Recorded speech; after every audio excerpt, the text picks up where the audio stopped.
आज के इस वीडियो में मैं आपको ताप्ती प्रवाह मार्ग के बारे में बताऊंगा। यानी ताप्ती नदी का रास्ता क्या है, कौन कौन से राज्यों से गुजरती है, कौन कौन सी सहायक नदियां हैं और साथ ही इसका उद्गम और अंतिम स्थल क्या है।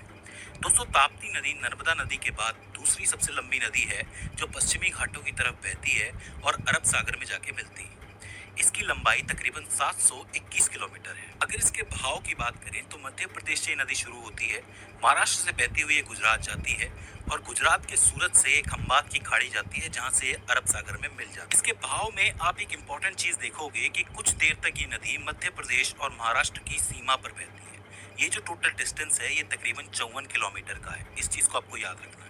इसके बाद ये दोबारा मध्य प्रदेश के इस छोटे से एरिया में आती है, फिर से ये महाराष्ट्र में घुसती है, उसके बाद ये गुजरात जाती है। तो ये सारा रास्ता आपको अच्छी तरीके से याद करना। ज्यादा मुश्किल नहीं है, थोड़ा सा टेढ़ा मेढ़ा लगता है लेकिन फिर भी काफी सीधा है, मतलब काफी सीधे तरीके से आप इसको याद कर सकते हो। बात करें इसके उद्गम स्थल की तो देखिए, मध्य प्रदेश के अंदर एक जिला है जिसका नाम है बैतूल जिला। बैतूल जिले में एक जगह है मुल्ताई नाम की, वहाँ पे एक रिजर्वायर बना हुआ है, वहीं से ये नदी निकलती है।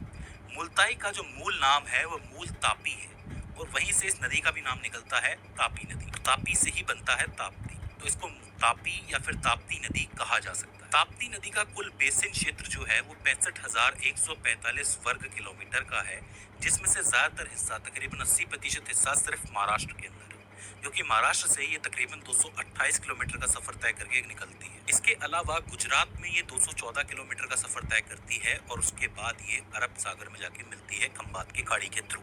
ठीक है, अब बात करते हैं इसकी सहायक नदियों की। तो देखो, वैसे तो मूल रूप से इसकी 14 सहायक नदियां हैं, ज्यादा भी हो सकती हैं लेकिन इंपॉर्टेंट तो 14 ही हैं। और उन इंपॉर्टेंट नदियों में से भी ज्यादातर नदियां जो हैं उनको याद रखना बहुत आसान है। अब आप पूछोगे वो कैसे?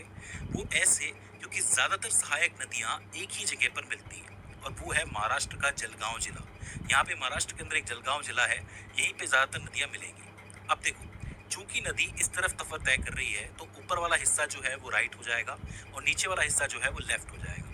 अगर बात करें राइट साइड की तो राइट साइड से 4 नदियां इसके अंदर आकर के मिलती हैं। सबसे पहले आती है सुक्की नदी, जो कि इससे मुक्ताई नगर तालुका में मिलती है चांद देव के अंदर। ठीक है, इंपॉर्टेंट नदी है, थोड़ी छोटी है लेकिन इंपॉर्टेंट है। सुक्की के बाद आती है आनेर नदी, जो कि इस साइड की यानी राइट साइड की सबसे लंबी सहायक नदी है, जो कि जलगांव में आके मिलती है बिलौदा गांव के अंदर। काफी इंपॉर्टेंट है, याद रखना।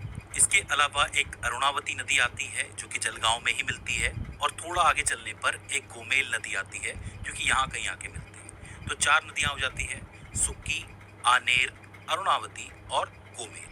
बात करें लेफ्ट साइड की नदियों की तो लेफ्ट साइड में 4 ऐसी नदियां हैं जो जलगांव के पास आके मिलती हैं। एक है पूर्णा, जो कि इस तरीके से चलती हुई आती है। एक है गिरना, जो कि थोड़ी ऐसे चलती आती है। आप देखोगे दोनों की दिशा अलग अलग लगती है, ये इधर से आ रही है, एक इधर से आ रही है।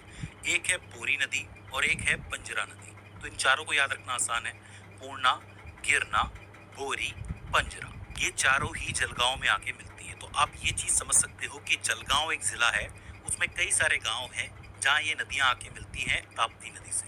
तो आप जलगांव के लिए कितनी नदियां याद रख सकते हो? यहाँ से लेफ्ट से तो आप पूर्णा याद रख सकते हो, गिरना, बोरी और पंजरा। ऊपर से आप याद रखोगे आनेर, सुक्की, अरुणावती। तो 7 नदियां तो जलगांव में ही आ रही हैं।